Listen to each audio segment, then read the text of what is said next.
팀 EJ ozomona abracadabra ndenge eza kozika eza kotoka lokola mafuta na nzungu ozomona eza lokola mbisi bandeko nyonso bana nsomi ya Kongo bozomona abracadabra ndenge ezokende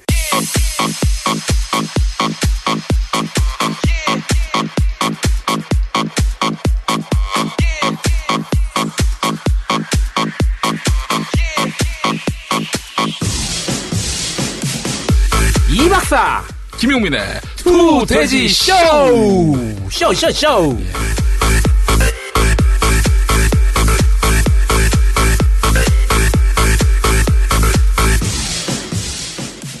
네, 투돼지 쇼로 오셨습니다. 아브라카타브라 시작하겠습니다. 네, 그게 침울해요 목소리가.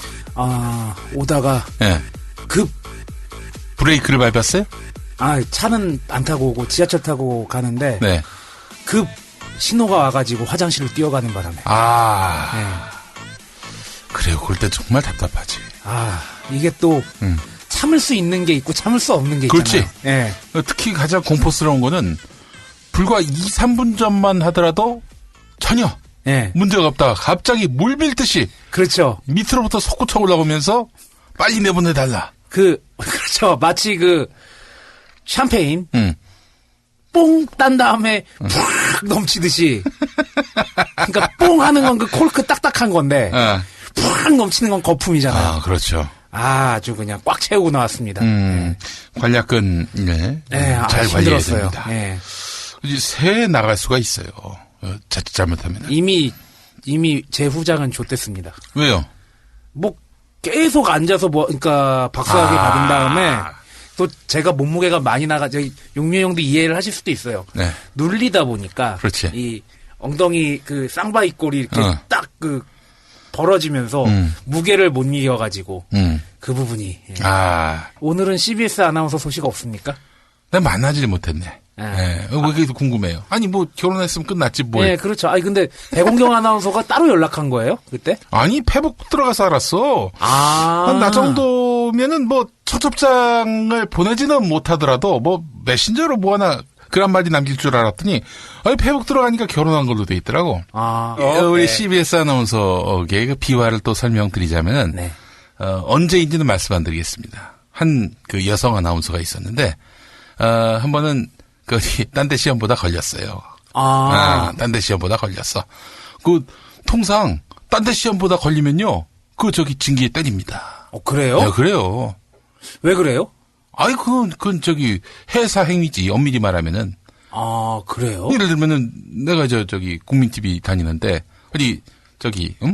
다른 방송 YTN 시험을 봤다고 쳐봐. 그러면은 국민 TV 있기 힘드니까 YTN 시험 봤구나. 이렇게 인식이 심어지는 거 아니야. 대외적으로. 그래서 이제 걸렸어. 그래서 이제 아나운서 부장은 이 부분에 대해서 경위를 따져 물었지. 그러더니 발끈하는 거야. 그러더니 왜요? 아니 내가 어제 시험 보던 왜 당신이 상관이야. 이런 거지 한마디로 얘기해서. 그렇죠. 다음날 엄마를 데리고 옵니다. 난장판을 피워요. 난장판을. 그런 거 있었어요. 저도. 예전에 다른 학교에서 강의할 때 학생이 출석을 한 번도 안 한 거예요. 당연히 F 줘야죠. 엄마한테 전화가 왔어요. 우리 애 왜 F 받았냐고. 출석을 한 번도 안 했습니다. 그랬더니 갑자기 급 비굴 모드로 제가 자식을 잘못 키워서 그런데 어떻게 학점만 좀 주시면 안 되겠냐고. 이게 뭐 하는 거냐고. 애가 20살이 넘었는데 지가 성인이면은 성인답게 책임을 지는 거겠죠. 그리고 전 일단 마음은 그렇게 얘기했는데 실제로 말씀드린 건 그건 곤란합니다라고 얘기를 했죠. 그냥. 저한테도 연락이 왔습니다. 어머니가 막 전화를 해가지고 그럴 정도는 아니었고 수업 참석했고 레포트를 냈는데 현격하게 시험을 못 봤어요. 당연히 차별하게 줬죠. 전화가 온 거야. 근데 나쁘게 주지도 않았어. 솔직히 전 B+ 이하로는 주질 않습니다. 상대평가 아니에요? 아니었어. 좋네요. 상대평가인 수업은 내가 안 했습니다. 안 했어요. 절대. 한 대학은 학기 중에 상대평가를 바꾸는 거야. 시작할 땐 절대평가라고 해놓고는. 그래요? 그래가지고 내가 야마 돌아가지고 찾아갔지. 아니 있던 식이 다 있냐. 그래, 내가 큰 소리 쳤었어요. 시간 강사인 주제에. 사실 뭐 시간 강의가 뭐 나의 주업은 아니니까. 그렇죠. 아니, 이런 식으로 얘기하면 내가 강의를 안 했지. 이 절대평가를 절대적으로 주장한다. 절대평가. 아니, 애들이 똑같이 다 잘하는데. 그래서 나는 절대평가 아니고서는 난 수업 안 한다. 그래서 이제 어떻게 하느냐. 그 근거가 있어야 될 거 아니야. 다 A+를 주더라도. 그래가지고 그렇죠. 아이들에게 빡세게 하루 가르치고 시험을 봐서 객관식 시험 문제로 냈습니다. 타백점 맞으면 어떡할 거야? 그럼 다 A뿔이죠. 다 A뿔이지. 그렇게 해서 다 A뿔 주고 왔어요. 네. 잘하셨네. 대단하시네. 다는 아니고 한 뭐 70, 80% 정도 주고 나왔어요. A+를. 야. 다 맞았는데 뭐 어떻게 안 줄 수가 있나? 힘들긴 해요, 그게. 네, 빅엿을 먹이고 잘렸습니다. 거기서. 저희가 그 어머니가 전화 와가지고 어떻게 성적이 이럴 수 있느냐? 성적을 좀 바꿔서 좋게 해달라. 이렇게 요구를 한 거예요. 그래서 저는 지금 전화 주신 분한테 수업을 한 일이 없습니다. 왜 당사자도 아닌 분이 이래라 저래라 하십니까? 어째서 어머니가 전화를 하십니까? 저도 비슷한 개념이고. 아니, 그리고 어머니가 전화하면은 자식이 어떻게 되겠습니까? 내가 일장 훈계를 좀 했지. 그렇죠. 한때 신문에 헬리콥터맘 헬리콥터 대대라고 네. 굉장히 많이 나온 적이 있었어요. 네. 그 입사 시험 떨어지면 인사과 전화해서 자기 자식 왜 떨어졌냐고 물어보질 않나. 또 이제 우리 애 아파가지고 회사 못 나온다고 전화를 하지 않나. 어른이고 직장 생활을 하고 있는 상황에서 그렇게 한다는 게 참 웃기더라고요. 제가 어느 나라 검찰이라고는 말씀 안 드리겠습니다. 근래에 있었던 일입니다. 모 국가의 검찰에서 있었던 일입니다. 어떤 친구가 이제 마지막 면접이 남았습니다. 면접은 뭐 그냥 요식행위고요. 정말 그 면접 자리에 와가지고 야 이 개새끼야 하면서 그냥 그 면접하는 사람들을 욕되게 하지 않는 이상은 뭐 그 자리에 와가지고 똥을 싸지 않는 이상은 웬만하면 그냥 면접은 그렇죠. 통과 의례입니다. 그런데 딱 와서 이제 물어봤어요. 자네는 왜 검사가 되려 하는가? 이렇게 물어봤어요. 그러면 통상 클래식한 멘트들이 있잖아. 뭐 사회 정의를 위해서, 사법 정의를 위해서 뭐 어쩌고. 근데 이 친구가 몰라요. 이런 거예요. 개또라이 짓을 했구만. 예, 그래서 아니 그 검사가 뭐 어쩌다가 되는 직업도 아니고 당신이 이 사법고시 통과를 위해 무던히도 애를 썼을 텐데 왜 검사가 되려 하는지. 그러니까 화투 쳐서 따는 것도 아니고. 그렇지. 어쩌다 지나가다 뭐 이렇게 자격증을 주어가지고 그렇게 되는 것도 아니고 노력해서 검사가 됐을 텐데 뭐 특별한 이유가 있을 거 아니냐? 물어보니까 엄마가 하라고 해서요. 이런 거야 한마디로 얘기해서. 그래서 아니 이런 미친 새끼가 다 있나 해가지고 뒤져봤지. 네. 시험 1등. 모든 그 점수 A뿔. 실기 A뿔. 그래서 멘붕이 왔다는. 딱 전형적인 모범생. 네. 엄마가 잘 케어해주고 그래가지고 좋은 대학 가고 시험 공부 잘 해서 잘 붙은 케이스. 나중에 이제 뭐 구형할 때 구형 10년. 내가 왜 10년입니까? 우리 엄마가 10년 맥이래. 그러니까 뭐 이럴 수 있는. 그러니까 갑자기 구형 때리다가 띠띠띠. 엄마 이거 몇 년 때려야 돼? 네. 이럴 수 있다는 겁니다. 그 검찰 구형 얘기 나온 김에 그 털보하고 그 주진우 기자하고 좀 잘 됐으면 좋겠네요. 근데 구형이 이렇게 나왔는데 한번 판결을 좀 기다려 봐야 될 것 같습니다. 제가 민동기 김용민의 미디어 토크에서도 얘기했지만은 오는 11월 27일에 있을 우리 노종면 선배에 대한 대법원 판결이 저는 시금석이라고 봅니다. 여기서 노종면 해고 확정 이렇게 나오면은 뭐 주진우 김어준 유죄로 바뀝니다. 주진우는 잘하면 감옥도 갈 수 있다. 전 이렇게 봅니다. 이게 사법부가 완전히 타락했다는 증거거든요. 저는 그렇게 될 일이라고 보지 않습니다.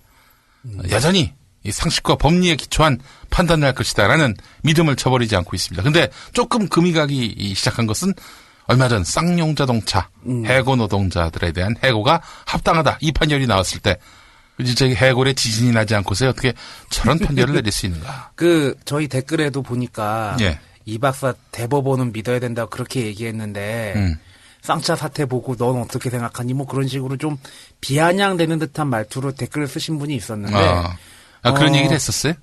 제가 그나마 대법원이 제일 낫다는 얘기지. 네. 사법계 전체에서 네. 그나마 대법원이 좀 양심적으로 하지 않을까라는 생각이 드는 거지. 결국엔 도토리 키재기죠, 뭐. 아니 그 새끼가 말이죠. 그 뭐 엄마가 하라고 해서 검사 됐어요. 했던 그 새끼. 그 새끼가 만약에 저기 대법관이 되면 어떻게 될까? 뭐 그러니까 대법관이 될 수도 있고 이제 검사 쪽이니까 검찰청장이 될 수도 있겠지만 뭐 모르죠. 엄마 이거 접대 받아야 돼 말아야 돼? 엄마 나 일단 접대 왔는데 그 옆에 술 따라주는 도우미 아가씨 허벅지를 만져야 돼 안 만져야 돼?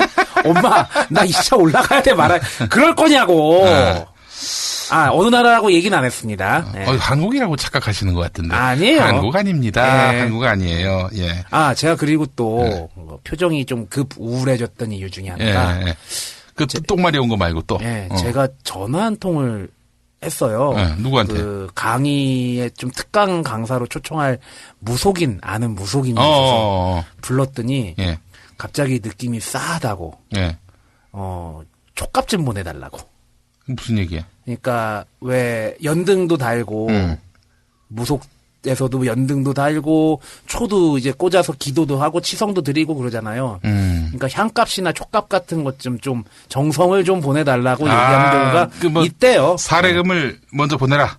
일종의 그 헌금이죠. 네. 일종의 헌금이라고 볼 수 있죠. 좀 보내라. 그래서 제가 그분이랑 친해가지고 또 이제 강사료 준다고 생각하고 또 알겠습니다 하고 보냈죠. 그래서 그 얘기를 해주는데 아무래도 느낌이 안 좋다는 거예요. 당신 지금 말 조심하고 제발 방송에서 그리고 어디서 뭐 부르거든 절대 가지 말고 뭐 그런 얘기를 하시더라고요.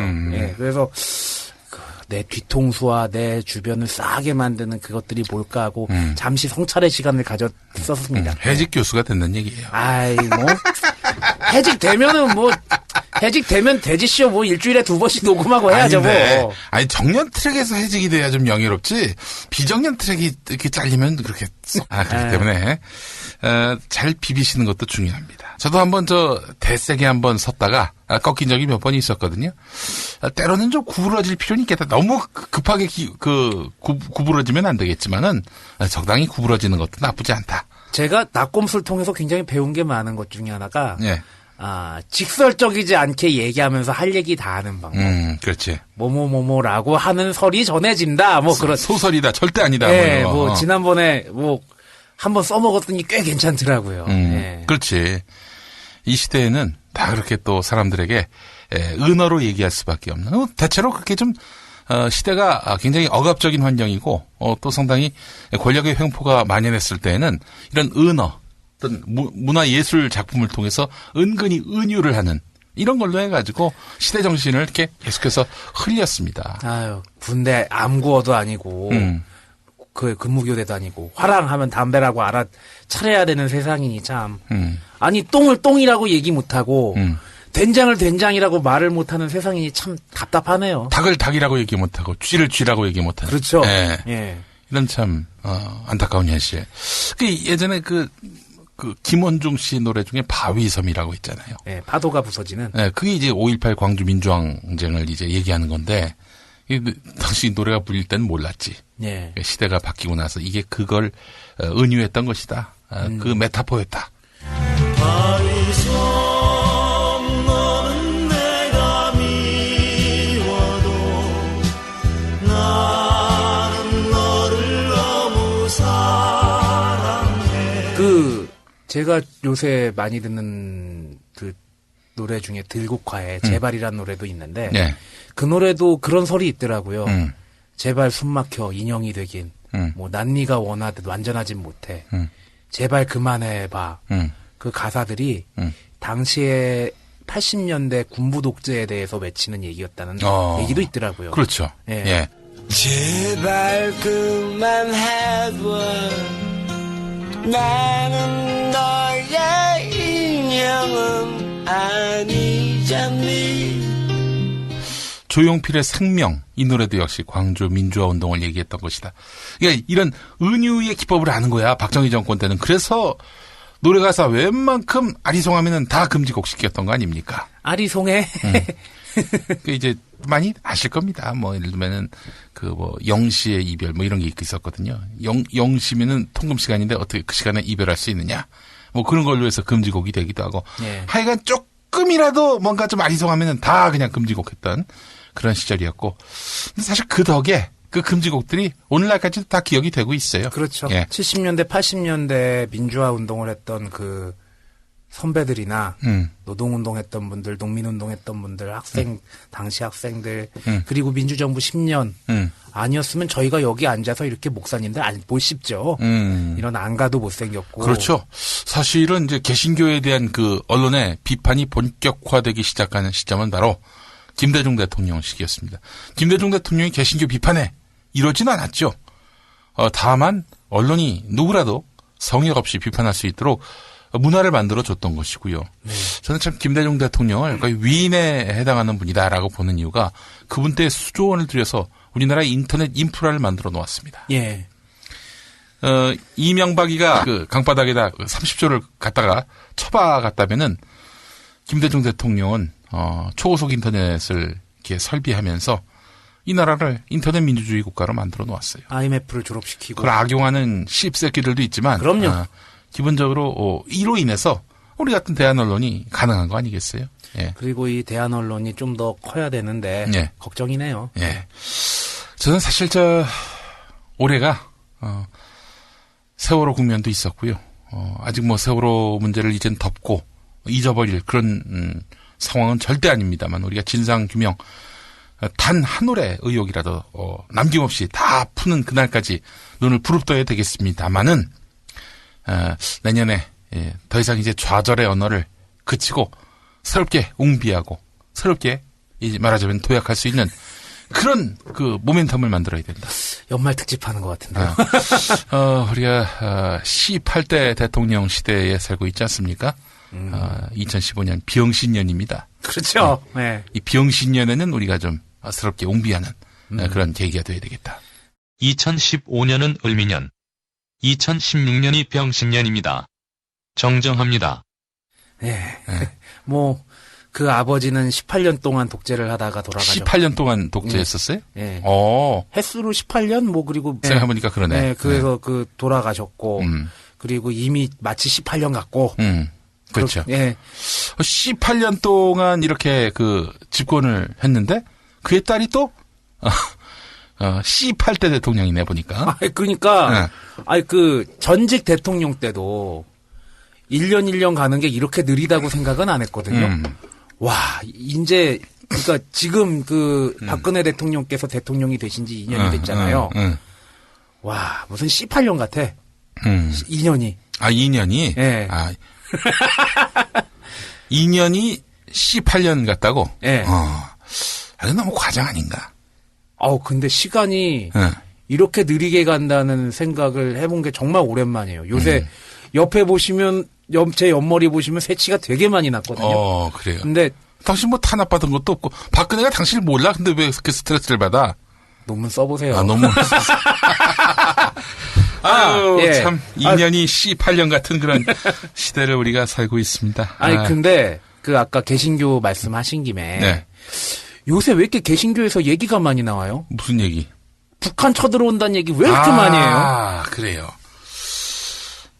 그러니까 이제 말하자면은 이런 언로가 막히고 또 앞날이 안 보일 때 이런 종말론자들이 등장하거든. 그렇죠. 아니 또 이런 것도 있어요. 개신교가 통상 좀 코너에 몰리면 종말론 카드를 참 많이 꺼냅니다. 예. 예전엔 짤방 하나 돌아다녔었는데 네. 홀딱 벗은 어르신 두 분이 그렇지. 새빨간 십자가를 앞에 딱 놓고 뭐 북한이 침공하고 뭐 나라가 멸망한다고 확성기 틀고 돌아다니는 그렇지. 그 사진이 한때 굉장히 많이 짤방으로 떴었잖아요. 그렇죠. 요새 거의 그 버전 같아요. 뭐 북한이 내려온다는 둥, 개신교 신자 일부가 벌써 해외로 가기 시작했다는 둥 그런 얘기들이 솔솔 인터넷상에서 들리더라고요. 그래서 왜들 이러지? 그런 생각이 좀 들었습니다. 이 종말론 얘기가 나와서 그런데 기억하시죠? 1992년. 휴거. 단미선교회. 예. 당시 제가, 고등학생이었는데, 뭐 지금도 CBS와 CBS 여자 아나운서들을 매우 좋아하지만 당시에도 라디오를 굉장히 좋아했거든요. 그래요. 예. 제가 원주에서 고등학교를 다녔으니까 신혜라 씨가 DJ를 했었어요. 12시부터. 근데 그 휴거한다고 다미성교회 앞에 경찰들 배치돼 있고 난리가 났었잖아요. 그래서 내심 걱정되는 거야. 야, 진짜 요한계시록에 나온 대로 하늘에서 천사들의 나팔 소리가 들리고 믿는 자들은 다 하늘로 들어올림을 받고 남은 다른 사람들은 다 심판받고 그러면 어떻게 하지? 띠 할 때 천사들의 나팔 소리가 빠바바박 울리고 그러면 어떻게 하지? 그런 걱정을 하면서 덜덜덜 떨면서 라디오를 딱 들었는데 고등학교 몇 학년 때예요? 92년이니까 1학년 때. 1학년 때. 난 고3 때. 예. 그래서 띠 하는데 신혜라 씨가 평화롭게 안녕하십니까 신혜라입니다 하더라고요. 그 기억이 나요. 난 또 그때 극동방송을 들었는데 지금 미국에 가 계신 그 이동진 목사라고 우리 선배지. 그 양반이 녹음을 했을 거예요. 틀림없이. 오프닝 멘트가 뭐였냐면은 여러분 어떻게 됐나요? 휴가가 되셨나요? 비꼬더라고요. 예. 뭐 전 뭐 안 될 줄 알았어요. 기본적으로. 이거 워낙 허무맹랑하고 말이죠. 그렇게 쇼적으로 강림하시는 분이 아니죠. 네. 예수가 난 그렇게 봅니다. 이미 그때부터 나는 통찰을 했었어. 이 다미성교회 사자 냄새가 나잖아. 아무래도. 네. 근데 거기 그때 그 진짜 휴거 될 거라고 기대하고 전 재산 다 줬대 다. 그렇죠. 다 주고 남는 게 없는 거야. 빈타더리가 된 거야. 그 다 나눠준 사람한테 가가지고 굴욕적으로 휴거 안 됐어요. 돌려주세요. 또 이럴 수도 없는 거 아니야? 그래서 당시에 제가 라디오를 듣고 잠깐 나가서 텔레비전을 봤더니 그 실황을 속보로 중계를 하는데 일부 신자들은 휴거가 안 일어난 것을 알고 집으로 돌아가고 있고 일부 신자들은 아직도 휴거가 시작이 안 됐다고 꼭 휴거는 올 거라고 울부짖고 있습니다. 갈 데가 없으니까. 예. 그렇게 얘기하고 나중에 그 다미성교회 목사 잡혀갔을걸요? 갔다가 구속됐지. 예. 이장님. 예. 이름이 기억나. 이장님. 저는 사실 그때 참 부끄러운 얘기인데, 그 당시에 이제 그 애를 업고, 거기 들어가던 어떤 아주머니가 있었습니다. 네. 젊은 여인이었어요. 그때 제가 쫓아다녔던 여자하고 똑같이 생겨가지고, 네. 그것에 주로 관심이 있었지, 휴가가 되겠는가. 이 사실 이 종말론이 말이죠. 19세기 말 미국에서 어마어마하게 유행했었습니다. 세기 말에 꼭 나오는 현상이죠. 19세기 말이니까 1800년대 후반. 왜 그랬느냐? 보수교회, 근본주의 교회에서 이런 종말론이 창궐했는데, 창궐한 이유는 딱 한 가지입니다. 코너에 몰렸거든요. 자유주의 신학이다, 신신학이다 해가지고 성서 비평적인 그런 신학들이 보편화됐습니다. 그러다 보니까 기독교 신앙을 이성의 잣대로, 합리성의 잣대로 들이대니까 말도 안 되는 것들이 많았다고 이제 판단이 된 거지. 그러니까 근본주의 신앙자들이 설 자리가 없었던 거예요. 그리고 교인들이 확 줄었지. 그래서 안 되겠다. 이 비장의 카드를 이제 꺼낸 것이 바로 종말론입니다. 곧 종말이 오니까 너희들 딴소리 하지 말고 닥치고 할렐루야 아멘 이렇게 가야 된다. 이렇게 나온 거예요. 그래 놓고 아울러 또 하나. 이 세기 말이 다가왔기 때문에, 곧 종말이 오기 때문에 우리는 빨리 모든 사람들을 구원시켜야 한다. 라면서 이 교회 안에서 자기들에게 닥쳐오는 위기를 모면하기 위해 시야를 딴 데로 돌리도록 만든 거지. 그렇게 해가지고 수많은 미국의 그 기독교인들이 이런 동양 지역에 선교사로 들어오게 됩니다. 근본주의자들이 들어온 거죠. 그 자들이 한국에 들어와서 한국 개신교의 근간을 만들어버린 거야. 그때부터 한국 개신교의 꼴통보수가 된 굴곡진 역사가 이게. 시작이 됐군요. 그렇죠. 논문 되게 기대되는데요? 그래요? 그런 내용도 있습니다. 예. 이게 들어와가지고 이 사람들이 뭘 했느냐. 고종 황제가 이 개신교 선교사들한테 거의 달라붙었다는 거 아닙니까? 그렇죠. 바닥에 붙은 껌처럼 이제 그렇지. 선교사들이 달라붙었죠. 선교사들이 차려준 음식 밥만 먹었다는 거 아닙니까? 예. 딴 놈들이 주면 거기다 독을 탔을지 몰라서. 자, 그런데 말이죠.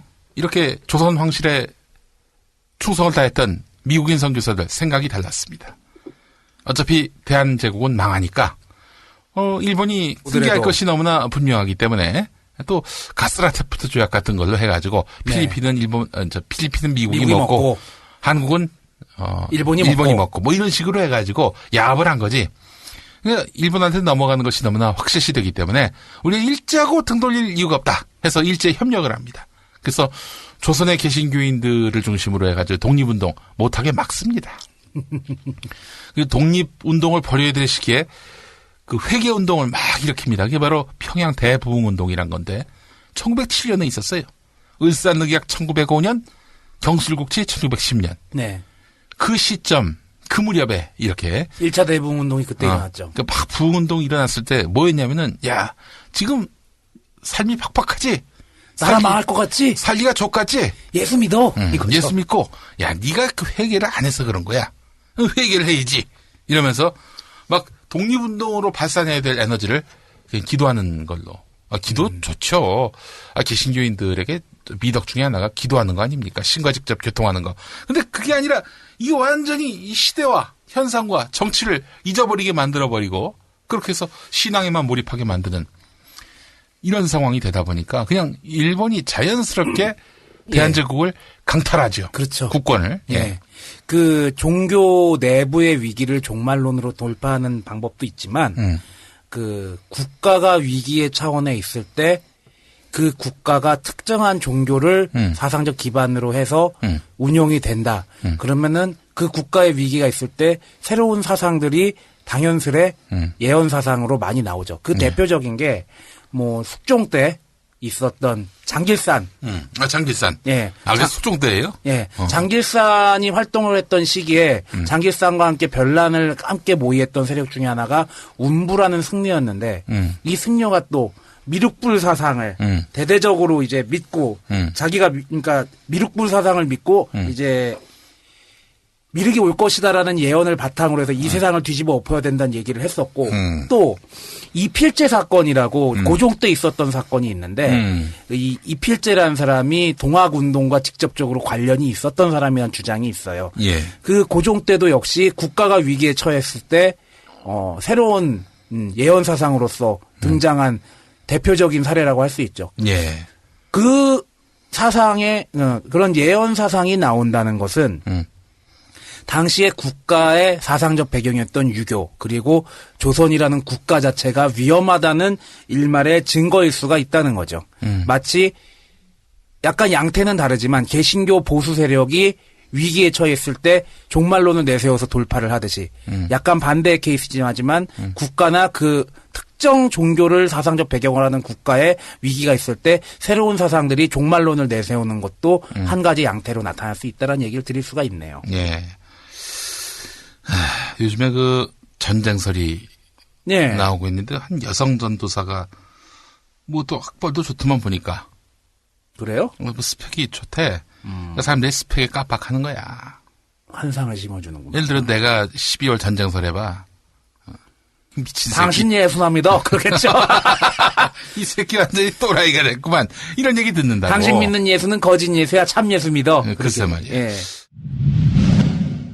왜 그러실까라고 여쭤봤더니 하나는 한국에 성령 회방죄가 참 많다고 하십니다. 한국에 그 성령 탄압이라 그럴까요? 성령님을 너무 많이 탄압하고 그것에 대한 화가 많이 나셨고 또 하나는 마태복음 24장이 시작이 되었는데 24장 보면은 그런 이야기가 나오죠.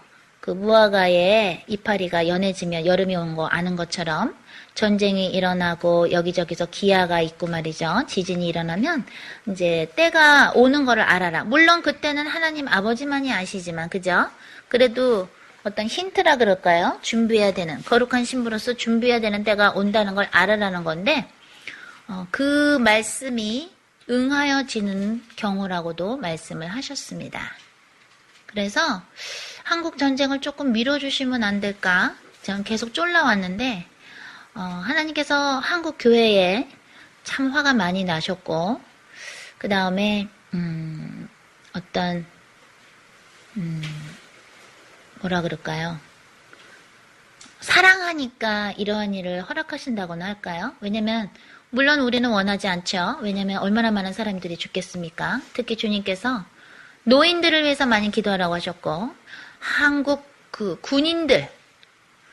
군인들을 위해서 기도를 많이 하라고 하셨습니다. 그래서 어떤 지역이 더 공격을 받을 것인지도 여쭤봤었었는데,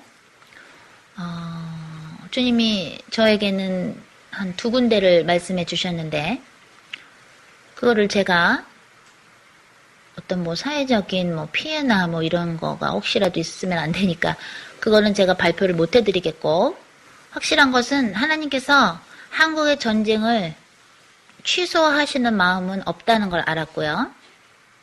그리고 굉장히 한국의 교회에 대해서 화가 많이 나 계시고, 한국에 있는 양들을 주님의 양들을 잘 이끌지 못한 거에 대한 목자들에 대한 화가 많이 나 계셨습니다. 곧 일어날 것 같습니다. 지금 오늘이 9월 며칠입니까? 9월 5일이죠? 9월 6일 됐죠? 이제 새벽 됐으니까 9월 6일, 2014년 9월 6일인데, 만약에 주님이 전쟁을 내게 하신다면, 주님이 언제든지 주님의 마음이시니까 전쟁은 그야말로 하나님의 손에 달려있는 건데, 전쟁이 일어나는 것을 허락하시고 안 하시는 것도 하나님의 손에 달려있는 건데, 만약에 일어난다면 12월이 아닐까 싶습니다. 그래서 정말 우리 모두가 이 메시지를 듣고 정말 니느웨 사람들처럼 그저 임금서부터 동물까지 베옷을 입고 말이죠. 회개를 해서 하나님의 마음을 움직여서 하나님의 보좌를 움직여서 정말 전쟁이 안 일어난다든가 아니면은 전쟁이 미뤄진다든가 하면은 그거야말로 저희는 기쁘고 감사할 텐데, 현재로서는 주님께서 전쟁에 대한 그런 계획에 대해서 취소하시려는 마음이 없으신 거를 제가 여러분들에게 겸손되이 발표를 합니다. 근데 이 여자 떠드는 게 먹어주는 모양인가 봐요. 그래서 뭐 요즘 또 미국으로 캄보디아로 떠나는 사람들이 많다고 합니다. 예. 아까 제가 그 기사 보고 말씀드린 건데, 개신교가 왜 저러는지 모르겠어요. 예. 그러니까 한마디로 지금 맛이 간 거예요. 개신교 내부에 자체 그 위기가 많잖아요. 개신교 하면 뭐 세상 사람들의 웃음거리가 되고 있는 거 아닙니까? 예.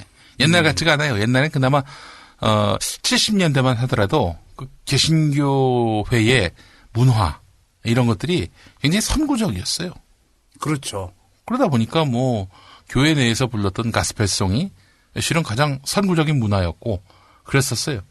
근데 80년대 칼라 텔레비전 들어서고 이렇게 저렇게 대중문화가 활성화되고 또 사회 각처에 자유의 바람이 불면서 뭐 다양한 어떤 문화사조가 들어서고요.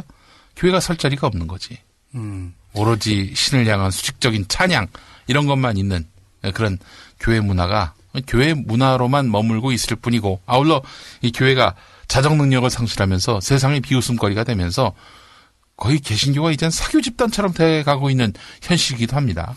근데 개신교에서 이런 식의 사회 불안을 조장하거나 혹은 종말론을 주장하거나 혹은 전쟁설을 주장하거나 그러면은 교회 자체에서 약간 좀 배격하거나 비판하지 않나요? 예, 그래요. 실은 국민일보 같은 신문도 보면은 조용기 신문 아닙니까? 예. 거기서도 아니다 이렇게 얘기하고 있습니다. 그러니까 지금 이 홍모 씨인가 하는 이 양반이 하는 얘기는 혼자 떠드는 거예요. 교회 전체의 문제라고 볼 수는 없겠네요. 그렇죠. 이게 뭐 누구도 지지하지 않으니까. 근데 진짜 전쟁이 나면 어떡하지? 그러나 그 사람이 무슨 특별한 능력이 있는 건지는 모르겠지만 지금 이 사람의 이야기는 성서적으로 매우 그릇돼 있다. 이런 지적입니다. 총신대 김희석 교수가 뉴스앤조이에 기고한 내용을 보니까 상당히 합리적이에요. 그 내용을 토대로 좀 소개를 하겠습니다. 성경에는 이제 예언이 나오는 것이 이제 두 가지가 있습니다. 성경이라고 하는 것, 개신교회에서 말하는 예언이라는 것이 두 개가 있는데, 첫 번째 진짜 예언이 있고요. 또 하나는 묵시라는 것이 있습니다. 묵시. 예언 같은 경우는 우리 구약 시대 보면은 선지자라고 나오잖아요. 예. 또 다른 번역본에서는 예언자라고 이렇게 표시하는데, 예레미야, 에스겔, 아모스, 요나 이런 사람들이 이제 선지자입니다. 이 사람들은 미래에 일어날 일을 쪽집게처럼 맞추는, 뭐 날짜와 시간, 뭐 장소 이런 것들을 구체적으로 맞추는 그런 형태는 아니었고요. 또 이 사람들의 예언 활동이라고 하는 것이 기본적으로 예지력을 뽐내는, 과시하는 이런 게 아니라 하나님으로부터, 신으로부터 뭔가 계시를 받습니다. 그 세상 사람들에게 경고합니다.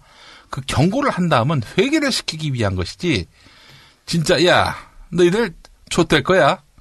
이렇게 통보해주는 수준이 아니라는 거예요. 그 사람들이 진짜 회개를 하면은 신은 그런 재앙을 주려고 했지만은 하려던 것을 만다는 거죠. 대표적으로 요나의 경우가 그러거든요. 요나, 그 니누의 사람들한테 야, 너희들 좆될 거야. 이렇게 얘기를 했어요. 근데 그 사람들이 회개를 하니까 하나님이 재앙을 주려던 걸 걷어버렸습니다. 예. 요나가 야마돈 거야.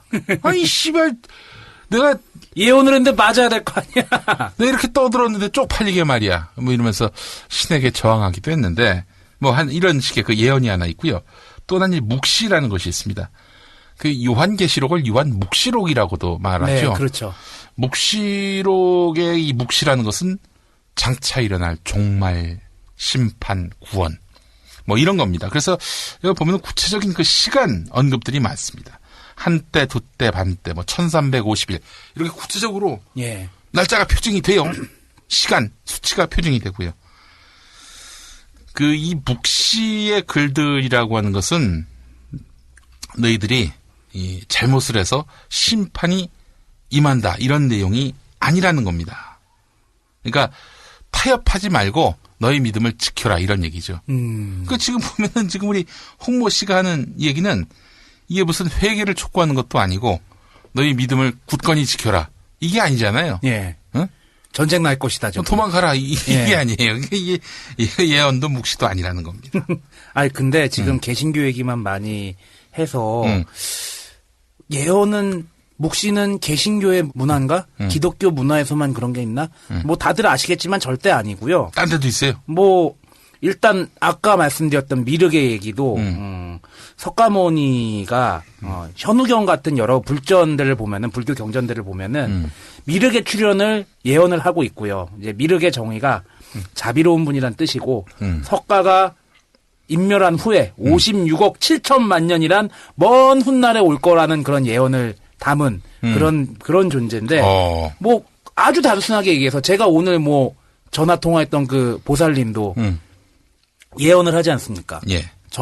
점사를 통해서 보통 점사라고 얘기하는데 제가 예전에 재밌는 경험을 했었는데 그 보살님과 아는 관계로 제가 필드에 간 적이 있었어요. 필드? 현지 조사. 아. 직접 내림굿을 파는 거를 볼 기회가 있었는데 재밌더구만요. 한 10시간 동안 계속 사진 찍고 그걸 봤는데 야, 그 무속인 분들이 돌아가면서 내림굿을 하는 걸 돌아가면서 1시간씩 50분, 10분 휴식식으로 그렇게 하시더라고요. 예. 식사 시간 있고. 예. 근데 그때 나오는 점사라고 그러죠. 이제 신의 말을 대변해서 무속인이 얘기해 주는 거. 그때 나오는 점사들이 아주 기가 막히게 맞는다고 합니다. 저도 점사를 몇 개 받았어요. 예. 뭐라고 합니까? 해직교수. 헤이. 그때 당시엔 넌 곧 잘린다. 일단 그때 당시에 교수가 아니었는데 제가 임용이 될 거란 얘기가 나오긴 나왔었어요. 그래요? 예. 음력 3월쯤에 좋은 소식 들릴 거란 얘기가 있었고. 음력 3월이었어요? 예. 오. 그리고 제발 여자 좀 많이 만나라고. 여자 많이 만나라고. 예. 그러니까 그런 식의 얘기들도 일종의 예언이라고 할 수 있고 뭐 대표적인 예언이 또 재밌는 게 역사 속에서 왕건의 아버지 왕융이 개성에다 집을 지었는데 지나가던 한 승려가 허허 3을 심을 자리에 말을 심는구나 그러니까 그 왕융이 왜 이러십니까 물어봤더니 그 스님이 여기에다가 99칸에 집을 지으면은 이 자리에서 왕이 태어날 겁니다. 그렇게 얘기해서 태어난 게 태조 왕건이라는 전설. 99칸을 짓고? 예. 공사를 싹 다 다시 한 거죠. 그리고 그 스님이 그 유명한 도선국사라는 얘기가 있고요. 그래서 우리나라의 문화나 혹은 아시아 문화에도 나오는 얘기들이 도참이란 게 있잖아요. 예. 풍소 도참설 할 때 도참. 예. 이거 같은 경우에는 아직 일어나지 않은 사건에 대해서 그 결과가 어떤 것인지 미리 나타내는 것을 도참이라고 하고 그리고 그걸 말로써 표현하는 것을 예언이라고 사전적으로 정의를 하고 있죠. 그래서 국가가 위기일 때 특히 신라 때 삼국유사를 보면은 신라 막판에 완전 개판이었잖아요. 아들이 아버지 죽이고 삼촌이 조카 죽이고 막 그리고 주지육림의 섹스 파티 벌이고 그랬잖아요. 그때마다 신탁이 나타나가지고 제발 왕 정신 차리고 정치 잘해라 그랬는데 그걸 다 무시해가지고 결국엔 나라가 망하게 됐다는 얘기들도 굉장히 삼국유사에 많이 전해지고 있습니다. 네. 그런 우리나라 문화에서도 나오는 얘기들이죠. 그래요. 진짜 좀 신통한 게 있나 봐. 그게 예언이나 이런 능력이 있는 것이. 그 점쟁이들도 맞추는 점쟁이들이 또 있어요. 있긴 있죠. 예. 그러니까 근데 이따 결론 부분에서 얘기가 나올 것 같긴 한데 네. 그걸 맞추느냐 못 맞추느냐 미신이냐 야매냐 그런 얘기가 중요한 게 아니라 왜 예언을 하고 왜 묵시를 주고 왜 계시를 주느냐는 거죠. 결국엔 내가 참 갑자기 얘기가 나와서 그런데 개신교 쪽에도 역술인이라고 말하진 않지만 예언의 은사가 있는 이런 분들이 있어요. 있죠. 또 그리고 누구냐 또 일반 역술인 두 쪽 다 제 운세가 그렇게 좋답니다. 앞날이 그렇게 좋대요. 이게 참 또 대단한 거지. 예. 나한테 잘 보여야 될 것 같아, 이 박사가. 그럼, 지금도 얼마나 열심히. 사인해줄까? 예언과 묵시를 아는 그런 신자라면은, 예언, 이런 거 아닙니까? 회개하라. 묵시? 이런 거는 어떤 상황이 오더라도 너의 절개를 지켜라. 이게 아니에요. 예. 예언과 묵시. 이 두 관점에서 본다면, 앞날을 예측한다는 점은 같지만, 전쟁 소리 진짜 감돈다. 북한이 어떻게 수가 틀려서 진짜 공격을 해온다. 이럴 경우에는 회개를 해야죠. 그렇죠. 사실은 1950년 한국전쟁 당시에도 한국 개신교회가 회개할 일이 너무나도 많았었습니다. 그렇잖아요. 네. 당장 신사참배로 배교를 했었죠. 그리고 해방되자마자 분단이 되는 그런 상황 속에서 북한에 있던 개신교인들이 내려와가지고 아무 잘못 없는 사람 학살하고 그렇죠. 강간하고 예. 못 살게 굴었잖아요. 네. 그 교파는 교파대로 다 찢어지고 예. 신앙은 사라지고 기득권만 남는 이런 구조. 하나님이 제일 미워하는 거였거든요. 저는 한국전쟁이 일종의 어떤 그런 경고였다고 생각을 합니다. 이럴 때 회개해야지. 그렇죠. 회개하고 아울러서 또 이런 나라가 어려운 상황에서 나라를 또 지켜야 되는 거 아니겠습니까? 그렇죠. 예. 당연하죠. 그 기도를 하든 참전을 하든 어떤 식으로든 그렇게 또 이런 어려운 나라의 사정 돌아보면서 자기가 헌신할 각오가 돼 있어야 되는데 이건 무슨 전쟁설 운운하고 도망갈 생각이나 하고 그렇죠. 있고 이게 가장 유치한 방법인 거고. 아니 전체 개신교인들이 다 그렇게 얘기한다고 볼 수는 없지만 많은 개신교인들이 북한을 거의 적그리스도 수준으로 치부를 하고 있잖아요. 그렇죠. 예. 그리고 그들이 쳐들어오면 우리 신앙이 무너질 거라는 그런 걱정을 하고 있잖아요. 그렇게 될지도 모르고. 예. 그러면 그들이랑 맞서서 싸울 생각을 해야지 왜 도망을 가요? 그러니까. 그것도 말도 안 되는 것 같아요. 그렇죠. 진짜. 그리고 아까 잠깐 점사 무속인 얘기도 했는데 무속에 대해서 미신이다 그렇게 얘기할 필요가 없다는 또 한 가지 얘기가 네. 이거는 유럽이나 그쪽에서도 얘기 많이 나왔잖아요. 네. 워낙에 예언하고 신탁 내리고 그리스 신화에서도 신탁 얘기는 계속 나오고 그리고 아더왕 이야기에서도 엑스칼리버를 뽑는 자 왕이 될 것이다. 네. 그런 얘기도 다 일종의 그런 것과 유사한 것들이거든요. 그러니까 우리 문화는 그런 걸 다 사입이고 이상하게 볼 필요가 하나도 없다는 거죠. 되레 그런 개신교 쪽에서 여전도사가 그런 얘기하는 거를 개신교 측에서 위기라고 생각하고 부끄럽게 여겨야 된다고 저는 생각을 해요. 왜냐하면은 보통 내가 참 예언자다. 아니면은 내가 하는 말이 옳다라고 네. 어떤 종교에서 새롭게 말이 나오기 시작하면은 네. 그 종교가 이미 한계에 도달했다는 네. 방증이거든요. 예. 예를 들어볼까요? 1984년에 어떤 사람이 옛 선지자들과 모세와 예수처럼 신의 택함을 받은 약속의 목자가 나라고 얘기하고 그리고 우리나라를 새 예루살렘이라고 부르고 12지파를 세워서 기성교회들을 향해서 열심히 공격적인 포교를 한 집단이 있습니다. 어디예요? 과천에서 생긴 신천지. 신천지. 이만희의 얘기거든요. 이만희 형. 예. 예. 허경영을 배출한. 예.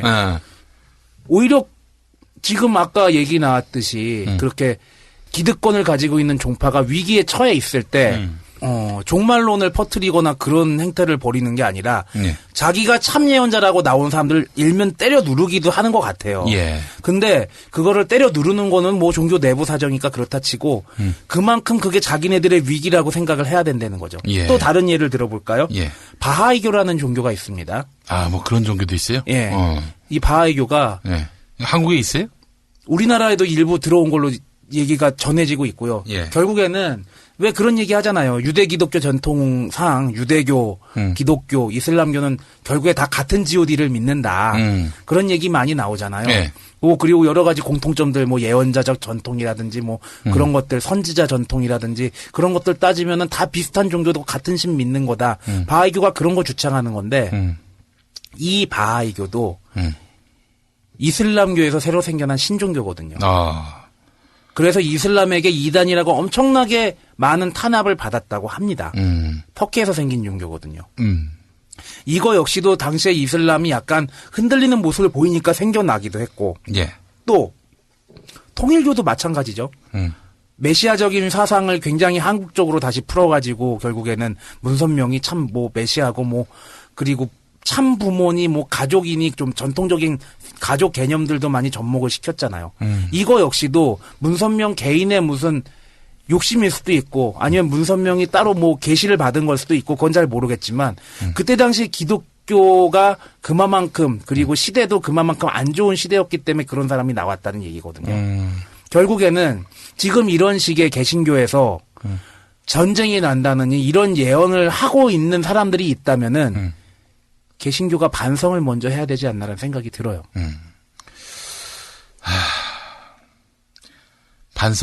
반성이라고 얘기하셨습니까? 네. 우리 전병욱 목사. 며칠 전에 이 교단 안에 재판국이 있는데 전병욱 씨가 나타났어요. 그래서 혐의에 대해서 이제 추궁하니까 대부분 부인했다는 겁니다. 그러니까 자기 녹취본도 있고 말이죠. 피해자 증언도 있고. 그 본인이 기본적으로 사과하고 돈 받아가지고 나갔잖아요. 그리고 지금 있는 교회에서 흠 있는 사람이라고 스스로 얘기하고 다니고 있고. 네. 잘못한 게 없으면 뭐 그동안 자기가 얘기했던 것들은 다 부정하는 거 아닌가요? 저도 굉장히 싫어하고 저희가 혹시라도 그럴까봐 굉장히 걱정하면서 항상 마음에 두고 걱정을 하는 행위가 내가 하면 로맨스 남이 하면 불륜 이중잣대 이럴 땐 이 상황에선 이렇게 하고 저렇게 할 땐 저렇게 하고 그게 융통성을 넘어선 굉장히 이율배반적인 행위를 하는 걸 굉장히 경계하거든요. 예. 근데 전병욱 목사의 그런 행위는 신자들에게는 일종의 마케팅을 해야 되니까 자기가 되게 참여하는 모습을 보이고 예. 그리고 자신의 이익이 걸려있는 문제에서는 굉장히 나몰라라 하는 좀 이중잣대가 아닌가라는 생각도 드네요. 네. 뭐 전병욱 씨의 이 이야기는 진실성도 없어 보이고요. 뭐 그간에 해왔던 언행이나 행보를 보면은 말 그대로 이제 면피하기 위해서 결국 재판은 재판이고 사실은 사실이고 자신의 신앙은 또 신앙이고 다 따로 보는 거 아니에요. 근데 그 피켓 들고 이렇게 시위하는 사람들한테 막 뭐라 그랬다면서요? 네. 뭐 예수의 이름으로 명하노니 그 피켓 내려라 이랬다는 거죠.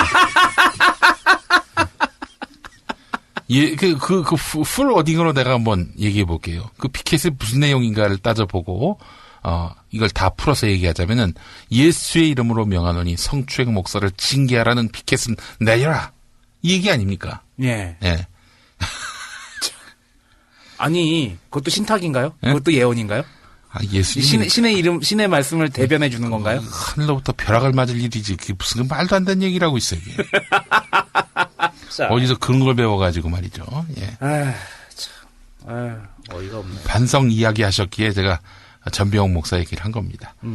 반성을 하면은 손해를 본다고 판단을 하는 거예요. 끝모를 나락으로 추락하고 회복이 불가능하다고 보는 거예요. 그래서 거짓말을 하는 거고, 그래서 모렴치하게 그게 뭐가 잘못됐다는 거냐. 더 나아가서는 너도 잘못한 게 있지 않느냐. 이런 식으로 완전히 본질을 호도하잖아요. 네. 참, 근데 네. 아까 19세기 말 말씀을 하셨잖아요. 네. 19세기 말에 개신교가 이제 종말론을 많이 얘기하고 우리나라로 선교의 눈을 아시아 쪽으로 돌리기 시작했다고 그랬잖아요. 예. 근데 당시 미국 내부에서 개신교의 교세가 어느 정도인지는 잘 모르겠는데. 아니, 미국 자체가 그 개신교 기반이죠. 그쵸. 예. 근데 그때 당시에 그런 개신교적인 그런 이미지가 지금은 많이 종교 중립적으로 많이 변해오긴 했잖아요, 미국이. 그때 예. 당시에 분위기가 어땠는지는 모르겠는데, 아까 바하이교 같은 경우에도 바하이교가 내부적으로 탄압을 받으니까 예. 외부적으로 선교의 눈을 돌리기 시작했거든요. 예. 그래서 예. 그런 것과 맥락이 좀 비슷하지 않을까. 지금 우리나라 현실을 생각하면은 슬슬 종말론 얘기 나오고 네. 그리고 뭐 북한 쳐들어올 거 종말론 얘기하면은 네. 그 내부의 불만이 싹 사라지고 공포 모드로 돌아선다니까. 그러니까요. 그리고 뭐 물론 땅 끝까지 예수의 말씀을 전하고 전도를 하는 게 사명이긴 하지만 우리나라에서 개신교 교세가 점점 줄어들고 있잖아요. 예. 그러니까 동남아시아, 뭐 인도네시아, 아니면은 저기 서남아시아권 그쪽으로 자꾸 선교를 가서 객기 부리로 이런 말씀드려 죄송합니다만 객기 부리로 갔다가 목 잘리고 막 그러는 것들도 이러한 일련의 현상들이 한국 개신교의 위기를 보여주는 것이 아닌가. 그렇지. 그런 생각도 들어요. 옛날에 이제 유스앤조이 편집장 할 때 2006년에 잠깐 했었거든요. 네. 그때 이제 제보를 하나 받았어요. 필리핀 선교사인데 우리 사촌형도 필리핀 선교사여서 모든 선교사가 다 그렇다는 얘기가 절대 아님을 유념하고 정말 극히 일부 아니 어느 사회든 다 그렇게 가라지들 쭉정이들이 있잖아요. 네. 목사가 또 보니까 이 한국에서 후원해주는 교회에 이 애들 데리고 와가지고 공연도 했던 목사예요. 이 목사가 현지에서 여중생을 성폭행했어요? 그렇지. 햄버거 사준다고 해놓고 콜라에다가 수면제 타가지고 그 강간을 한 거야. 야. 근데 현지에 있던 한국인하고 뭐 좀 틀어져가지고 그 한국인이 제보를 해준 거지. 그래서 우리가 보도를 했지. 근데 뉴스엔조이는 도대체 무슨 신문사예요? 거기가요. 그 이제 예장 합동이라고 전병옥 교단, 예. 오정현 교단, 그 교단의 기관지가 있어요. 기독신문이라고 예전엔 기독신보였는데 거기서 기자하던 그 몇 사람들이 이 신문의 미래가 없다 판단을 해서 퇴직한 다음 따로 만든 인터넷 신문이에요. 그러니까 말하자면 기독교계의 개신교계의 오마이뉴스를 표방하고 이제 따로 만든 거죠. 2000년인가 아마 그때 만들었어요. 그때부터 쭉 이어져 오는 거죠. 괜찮아요, 논조가? 좋은 언론이고요. 여기서 이제 그때 내가 그 보도를 했었어요. 그러니까 신이 기간입니다. 야, 씨발, 몇 월 며칠 몇 시에 너희들 좆될 거야. 그게 무슨 신입니까? 그렇죠. 이제 신이 존재한다면, 신이 존재해야 한다고 믿지 않는 분들도 많기 때문에 제가 하는 얘기인데, 신이 존재한다면은, 저는 신과 인간을 아버지와 자식의 관계로 봅니다. 아버지가 자식 잘못되라고 하는 거 보셨습니까? 못 봤어요. 자식 보고 경고를 하죠. 야, 너 말 안 들어? 혼나? 그렇게 얘기를 하죠. 근데 말 들으면 어떡합니까? 혼내려다가도 말아요. 그렇죠. 신이 그렇다는 겁니다. 근데 무슨 12월에 뭐 어마어마한 일이 있다? 신이 사람들 괴롭히려고 존재하는 겁니까? 그러면 신을 믿지 말아야지. 그런 신이라면 대적을 해야지. 근데 그런 신이 아니잖아요. 그 신을 자판기, 기계로 알고 있는 이런 일부 혹세몸이 나는 자들의 말에 귀 기울이지 말고 인간으로서 그 신에게 할 바, 그러니까 자식으로서 아비에게 할 바, 건강한 세상 만들고 정의로운 세상 만들고 그리고 인간답게 이 사는 모습을 보여줌으로써 신과 인간의 화해를 도모하는 그런 자세가 필요하다. 전 이렇게 봅니다. 그렇죠. 그리고 아까 그 사촌형님 얘기도 나왔지만 문자적인 해석이라든지 경전에 대한 문자적인 해석이라든지 그런 것들이 문제가 아니라 그게 가지고 있는 컨텍스트 그 함의를 좀 잘 파악을 해서 종말이 오니까 종말을 대비해서 다 모여가지고 뭘 해야 된다 그런 게 아니라 항상 우리가 행동하는 게 어떤 자연의 순리나 세상의 이치에 어긋날 수가 있으니 항상 조심하고 잘못한 게 있으면 회개하고 그래야지 우리가 좀 더 좋은 세상을 살 수 있다라는 자세로 그 자리에서 최선을 다하는 것이 그리고 자기의 종교적인 양심에 맞지 않는 거에 대해서는 강력하게 주장을 해야 되는 것이 저항을 해야 되는 것이 종말론에 대처하는 자세가 아닌가 그런 생각이 듭니다. 조용기 씨가 몇 년 전에 이렇게 예언을 한 게 있습니다. 그분도 예언을 하세요? 그 양반 예언 많이 했어요. 그래요? 1999년에 지구가 종말한다. 1999년 지구의 종말이 온다. 근데 여의도의 순복음교회는 아직 떡하니 버티고 있잖아요. 글쎄 말입니다. 1999년에 무슨 일이 일어났습니까? 1999년에 80년대 그때 이제 지구가 종말이 온다. 그렇게 떠들다가 나중에 가서 자기는 어느 날이라고 특정하진 않았다. 또 슬쩍 이렇게 말을 바꿔요? 증거가 다 남아 있습니다. 그거 한번 좀 이따가 김현철의 왜 이래? 왜 그래? 왜 그래와 함께 한번 조용기 발언의 편천사를 한번 들어보시고요. 조용기가 또 이런 말도 했어요. 3월 16일에 어느 해인지 내가 말할 수는 없지만 3월 16일에 나를 하나님이 데려가신다. 여러분 기억하십시오. 3월 16일 조용기 씨가 그날 죽는지 안 죽는지 한번 좀 지켜봅시다. 내년이란 얘기가 아니라 어느 해인지는 모르겠으나 3월 16일에 자기를 데려가신다 이랬다는 겁니다. 그날 어디 출국하시냐? 출국하시나? 하늘로 올라가서 비행기 타고 가는 게 그 얘기를 은유적으로 한 거다라고 또 뭉개고 넘어갈 수도 있겠네요. 전대미문의 예언입니다. 이런 예언 귀 기울일 필요가 없다. 그런 말씀을 드립니다. 자, 우리 조용기 씨의 지구 종말 주장 지금부터 한번 또 들어보실까요? 예.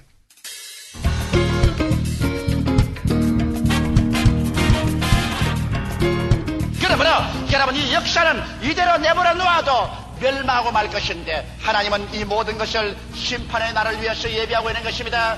인자가 곧 문 가까이 서 있는 줄 알아. 이 세대가 지나기 전에 이 모든 것이 다 이르라고 말씀하는 것입니다. 한 세대를 50년으로 칩니다. 이스라엘의 한 세대는 1998년도가 되면 한 세대가 되는 것이니 약 2000년쯤 한 세대가 다 지나가 버리고 마는 것입니다. 지금 1984년도므로 역시 16년 이후가 되면은 이 세상 6천년의 역사가 끝날 수밖에 없는 것입니다.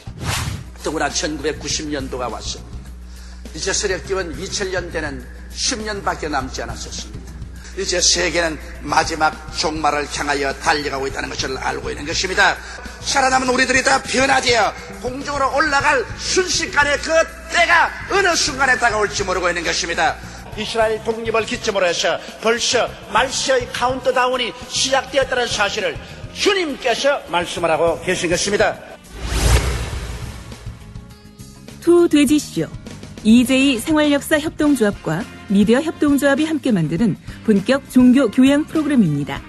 철학박사 이종우와 방송인 김용민이 함께합니다. 이 방송은 팀 EJ 팟캐스트에서 듣고 계십니다. 제일 먼저 접하기 원하시면 매주 수요일 0시 국민라디오에서 만나실 수 있습니다.